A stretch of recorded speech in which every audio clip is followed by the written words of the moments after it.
how has it been since you broke big? Oh, it's been busy and also all the time fighting for our rights and our position in the industry all the time. But between the first and the second album, we had to renegotiate and all that. And, but really, and like busy, so great. Yeah, busy also like touring and doing music and recording a lot. Definitely. But I mean, from Makeda, the success of Makeda, we had the chance though to release One Step Forward in between, be Grammy nominated, so still being, you know, in the business, in the music business, but it's not easy when you have like an international career to be everywhere at the same time. It's kind of you know, complicated, but still active, very active into music, writing music for film and documentaries, writing musical for kids.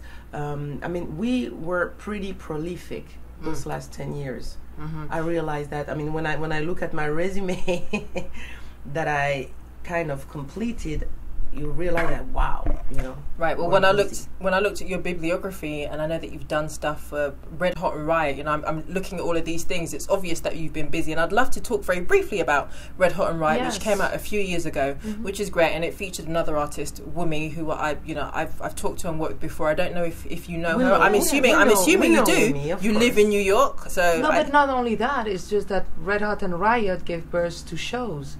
It's not only an album, Red Hot and Riot. There was performances, tribute to Fela at the Barbican Centre in London, at the Brooklyn Academy of Music, which was a collective of artists, with Michel Nego cello on the bass, with Charlot on the drums, Tony Allen on the drums, Manu Dibango, Amadou et Mariam, Dead Prez, Keziah Jones, Wumi, who else?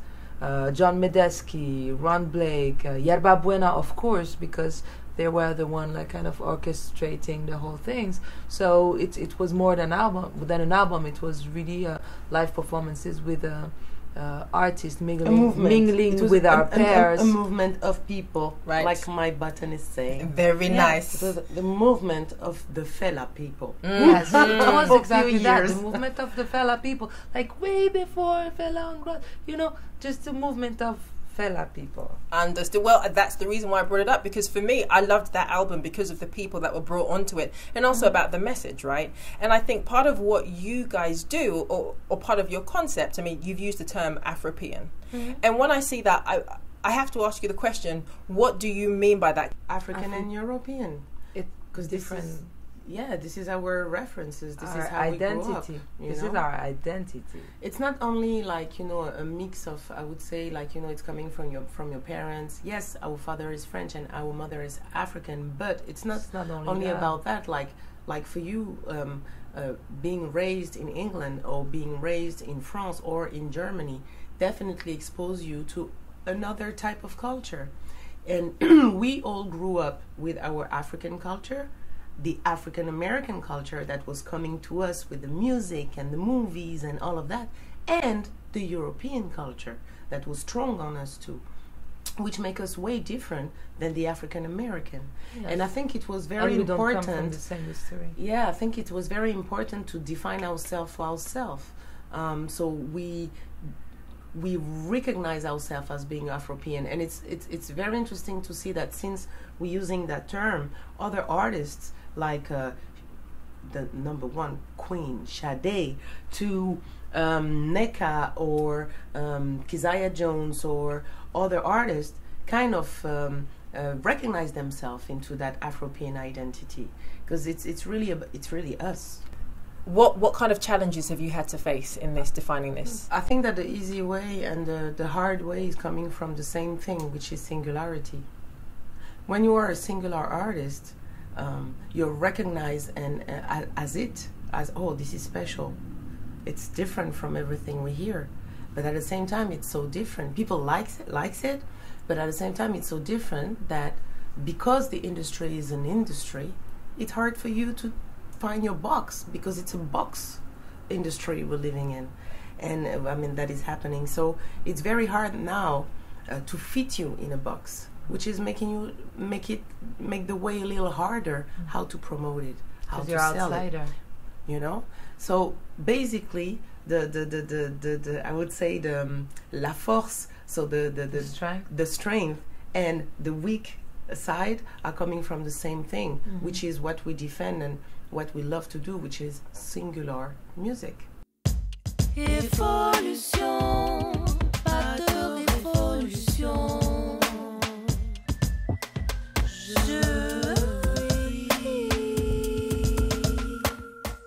We know Manu Dibango since we're kids. Way back in the day. Yeah, since we're kids. He was very close to our family, and so we definitely stay in touch. But it's funny how he was referenced, but when we were younger, we didn't know we were about to do music. And when we started Les Nubians, he was the first one surprised. He was like, "Oh my God, those are my girls! Oh my God, they are also breaking America, which is uncommon for Cameroonian artists, you know. Oh my God, they're Grammy nominated too." So he's like, "First, you're nominated, but you need to win it. So that will be your next task." That sounds like a real uncle saying that. You need to win it. But he was also on One Step Forward. Manu Dibango was already in our second album, and definitely with the new song Makossa, that came actually up on the table almost as a joke. Like he was like, "Okay, everybody is using my music without asking me anything, so I have to sue those people. What would you do with Song Makossa if you had something to do? You know, if I give you the rights to do so, what would you do?" And we were like, "Oh, okay, right, let's try this." And we did it. And he listened to it. He was like, "Oh, that's interesting. It's like Manu Dibango is meeting Fela, because this one has a little Afrobeat kind of taste on it." Right. And he loved it. He loved the way the track was produced. He recorded himself, saxophone. And voice. And he's just like, it's amazing to have him. And again, like, it's very important for us, and we'll try to do it in all our albums, to link the generations, to show that we are all like very related. And it's a story that has been started before us. So it's that same story that we unreveal and that we all work for. We take their work and we try to bring it to the next level, to make it continue. Right. And how was your collaboration with Blitz? How did that come together? Blitz. The ambassadors, princess and queens, of course we meet each other. We have to meet and to share, and Blitz's work is amazing. And when we thought about who's gonna rap on the tune Les Gens, as we were all in New York and we heard a lot about him and we checked his music, and we've seen each other several times even before. So we checked his music and it was just perfect. His pocket as a rapper is amazing. This old school pocket, tight, and the message, and so we call him naturally and say, "Hey, how about you come?" And we're like, "Oh, sisters, come on!" Because yes, as he says, you brought the message before us, so it's an honor to be able to join in the same message. So Blitz came to record on Les Gens, and we recorded with Blitz for his album that just dropped, Native Son. And we recorded that song Mama Africa together. Dear Africa. So now it's like a family affair. And I also want to talk about Eric Roberson. How did this one come together? I'm a huge fan of his as well, so I'm just being biased with all my questions. I think we're just a huge fan, as you said. As well.